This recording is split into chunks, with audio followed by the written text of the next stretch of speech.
Seigneur. Je ne connais rien, Seigneur. C'est toi qui m'apprends toutes choses. Seigneur Dieu de gloire, c'est toi qui parles au travers de moi. Je ne suis que ton canal que tu utilises afin de bénir des vies, de restaurer des vies. Seigneur, corporellement, je suis fatigué.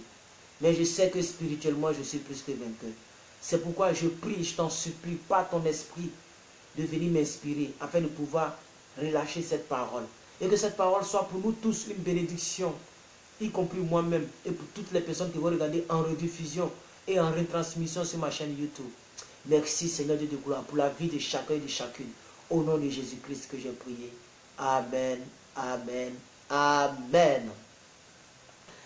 Voilà, je voulais au moins 50 personnes pour commencer, mais là, vous n'êtes pas nombreux comme je le souhaitais, mais bon, on va faire avec. On va faire avec. Alors, peuple de Dieu, soyez bénis. Voilà, que la grâce de Dieu soit avec vous tous et que son amour soit au milieu de nous lors de cette dégustation de la nourriture spirituelle. Ça, c'est la nourriture, c'est notre nourriture. Amen.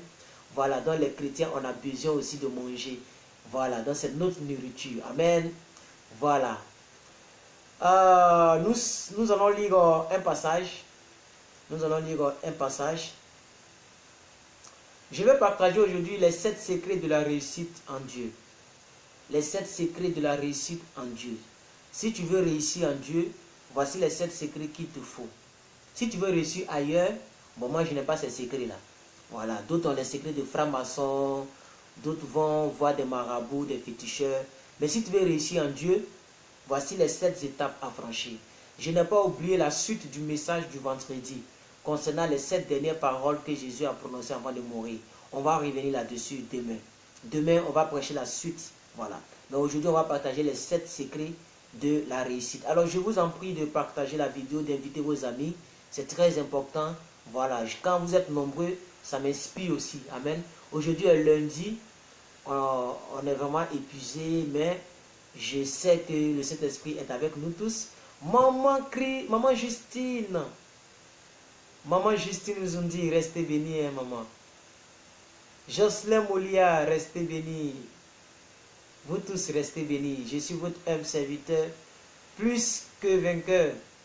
Voilà. Hier, on a fait notre débat. Pour ceux qui n'ont pas suivi le débat sur mon Facebook personnel, la vidéo a déjà dépassé les 2000 vues. Hein. Ah, mais là, je suis content. Nous sommes dans Job 42, verset 12 à 13. Job 42, verset 12 à 13. Job 42, verset 12 à 13. La Bible dit, pendant ces dernières années, Maman Christ va vous donner le verset pour ceux qui sont de l'autre côté. Ma fille Sadiaz, reste bénie ma fille, je t'aime beaucoup, je t'aime très fort ma fille. Reste bénie, que la faveur de Dieu soit ton partage. Voilà, partagez la vidéo, vous n'êtes pas nombreux comme je le souhaitais. Gloire à Dieu. Pendant ces dernières années, Job reçut de l'Éternel plus de bénédictions qu'il n'en avait reçu dans les premières. Il posséda 14 000 brebis, ça veut dire qu'il avait 7 000 brebis. 6 000 chameaux, ça veut dire qu'il avait 3 000 chameaux. 1000 paires de bœufs, 1000 ânesses, et il eut 7 fils et 3 filles. Merci Maman Christ pour les versets. Voilà, je suis en train de lire la version, lui c'est bon aussi comme vous. Donc on va faire comme ça. Amen. Donc la vie de Job, plutôt la vie de Job commença avec la prospérité et s'est terminé avec la prospérité. Amen. Avec le succès. Alors on va voir les 3 secrets de la vie de Job là. C'est-à-dire qu'est-ce qui a animé Job à pouvoir vaincre dès le début jusqu'à la fin de sa vie. Oui, Job a commencé de la prospérité parce que 3000 chameaux, ce n'est pas du jeu. 3000 chameaux, c'est une richesse. Mais maintenant, il a eu 6000 chameaux. Vous voyez, parce qu'il a continué de mettre les secrets en pratique. Donc, depuis la vie que Job a menée avec Dieu, c'était une vie de succès, une vie de grâce, une vie d'abondance, une vie d'obéissance, une vie de sanctification, une vie d'amour, une vie d'obéissance à la loi de l'Éternel. C'est très important. Ce sont des secrets. Et vous allez peut-être, lorsque nous allons en rentrer en profondeur, vous allez voir que Ce sont des choses que nous savons tous, mais très peu les mettre en pratique. Nous le savons tous, hein, mais très peu les mettre en pratique. C'est le problème, c'est la mise en pratique de ces secrets-là. C'est ça qui est le problème au fait. Sinon, c'est ce que Dieu attend de nous. Et quand nous mettons ces choses en pratique, Dieu il ne peut que nous bénir. Est-ce que vous me comprenez? C'est très important. Amen. Alors, le premier secret de la réussite avec Dieu, c'est la sanctification. Ça veut dire quoi?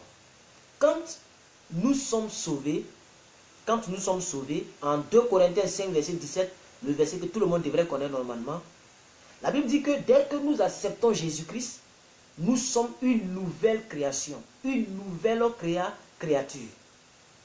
Les choses anciennes sont passées et toutes les choses sont devenues nouvelles. Amen. Voilà.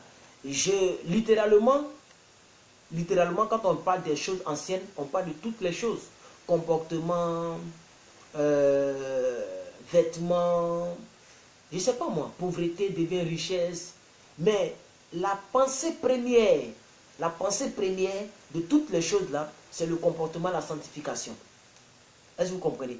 La chose que Dieu attend de nous, dès l'instant que nous acceptons Jésus-Christ, la première chose qu'il attend de nous, c'est le changement.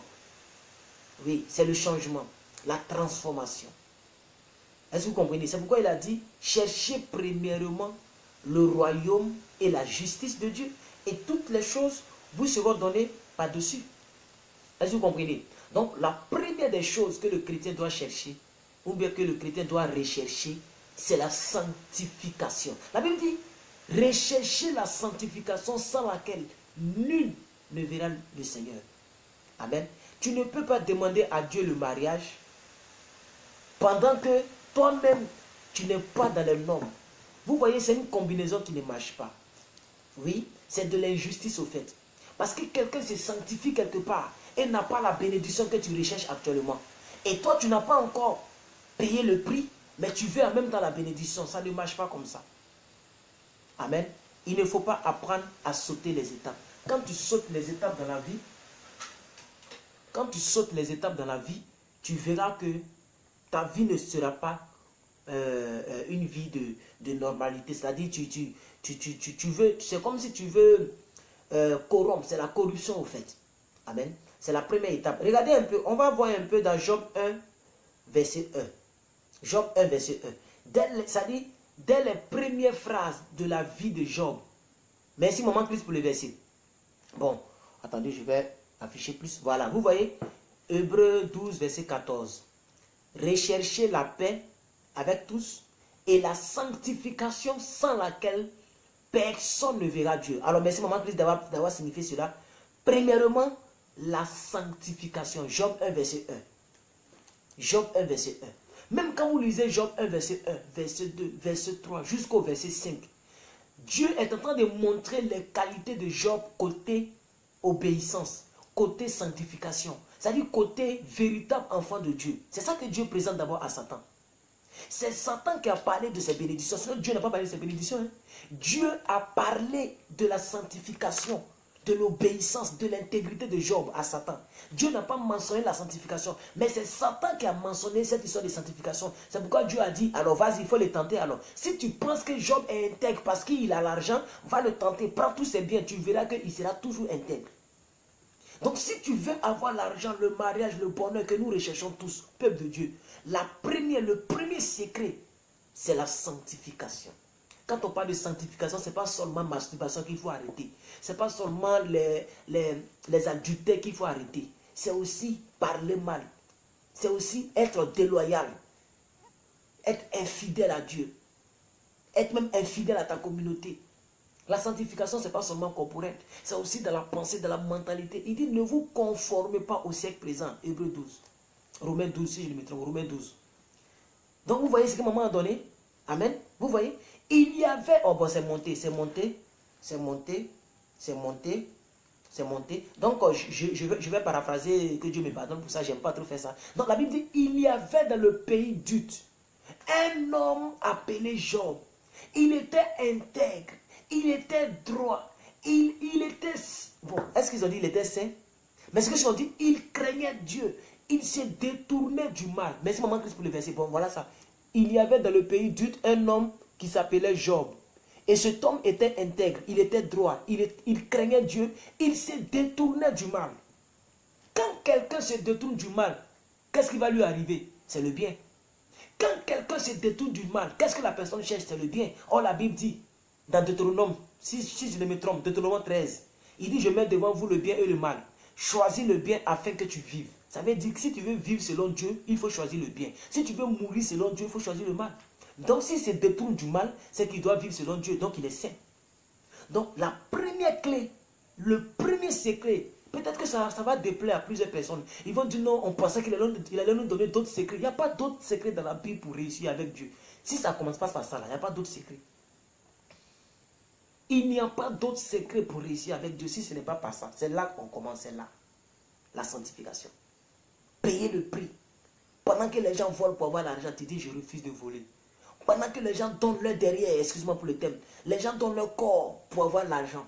Toi tu dis non, mon corps n'est pas un objet. Mon corps n'est pas à vendre. Mon corps est le temple du Saint-Esprit. Je suis né de nouveau. Je refuse de vivre telle vie. C'est quand Dieu voit ça qu'il t'ouvre maintenant les portes des bénédictions que tu cherches. Alléluia, gloire à Dieu. C'est très important. C'est la parole qui le dit. Amen. Il s'est détourné de la convoitise des yeux.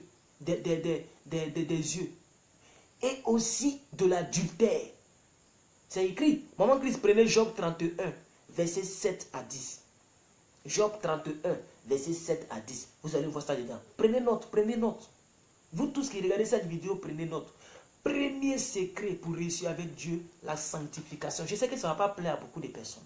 Les gens n'aiment pas la vérité. Ils aiment les one-man show. Ils aiment le Dieu va te bénir, Dieu va te bénir, mais ils n'aiment pas quand on leur prêche la vérité. Oh, ici, là, c'est la vérité que nous prêchons. Est-ce que vous me comprenez? Mettez la sanctification et mettez les versets que je vous donne. Quand vous lisez Job 31, verset 7 à 10, la Bible dit quoi? Il s'est détourné des convoitises des yeux. Il s'est détourné de l'adultère. Est-ce que vous comprenez, peuple de Dieu? Ça, c'était la vie de Job. Il n'avait pas encore eu le double de bénédiction que Dieu lui a donné. C'est au verset 42 que Dieu lui a donné cela. Amen. C'est très important. Alléluia, gloire à Dieu. Bon, le téléphone, il est un peu loin de moi. Je ne vois pas bien ce qu'elle balance. Donc, à vous maintenant de lire. Amen. De lire les versets que j'ai donnés. Donc, quand vous lisez cette portion de la Bible, la Bible dit que Job s'est détourné de l'adultère. Il dit, si mon cœur a été séduit par une femme, si j'ai fait le quoi? Je ne vois plus. Je ne vois pas. Attends, le blanc là me gêne. Si j'ai fait le guet à la porte de mon prochain, que ma femme tourne l'amour pour un autre et que d'autres la déshonorent. Vous comprenez? Il est en train de parler à Dieu. Il dit, si j'ai une fois trompé ma femme, si j'ai une fois fait l'adultère, que ma femme aussi me trompe, que d'autres la déshonorent. Vous voyez? Ça veut dire, il était sûr de sa prière. Il n'avait jamais fait ça. Et Dieu attendait toutes ces prières de Job. Est-ce que vous comprenez, peuple de Dieu? C'est très important. La sanctification est un état spirituel qui génère la grâce de Dieu sur la vie d'un chrétien. Je reprends. La sanctification, c'est un état spirituel qui génère, qui appelle la faveur de Dieu.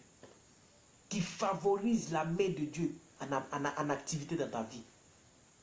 Est-ce que vous me comprenez? C'est le chemin par lequel Dieu est plus attiré en nous. Quand tu te sanctifies, Dieu se sent. Il se sent responsable de ta vie. Parce que tu es maintenant de sa nature. La Bible dit, saint est l'Éternel des armées. Donc le premier secret, parmi les 7 secrets que je vais donner ce soir, pour réussir avec Dieu, le premier secret, c'est la sanctification. Parce que notre Dieu, il est 3 fois saint. Nous aussi, on est obligé d'être de même nature que lui. Alors, il se retrouve en nous. Qu'est-ce qu'il a dit? Qu'est-ce que Jésus a dit? Il dit, le prince du monde, il arrive. Le prince du monde, il arrive. Mais il n'a rien en moi. C'est clair. Le prince du monde, il va venir. Mais il ne va rien trouver en moi qui lui appartient. Donc, si Dieu vient dans ta vie, est-ce qu'il trouve des choses en toi qui lui appartiennent? Parce que Satan reconnaît ses enfants par rapport à ce qu'ils ont en eux. Donc, Dieu aussi reconnaît ses enfants par rapport à ce qu'eux, ils ont en eux. C'est pourquoi la Bible dit, celui qui est fils de Dieu est conduit par l'Esprit de Dieu. Celui qui est conduit par l'Esprit de Dieu est fils de Dieu. Donc, voici un peu ce que je voudrais vous dire. Donc, La sanctification est un matériel. C'est-à-dire c'est quelque chose qui attire vite l'attention de Dieu. Amen. Oui, il faut dire par exemple, toute la semaine, je refuse de mentir. Et tu fais le fort, tu ne mens pas. Tu fais le fort, tu ne mens pas. Tu fais le fort, tu ne mens pas. Tu verras que la faveur de Dieu sera beaucoup attirée par toi. Amen. Oui, parce que je le dis toujours.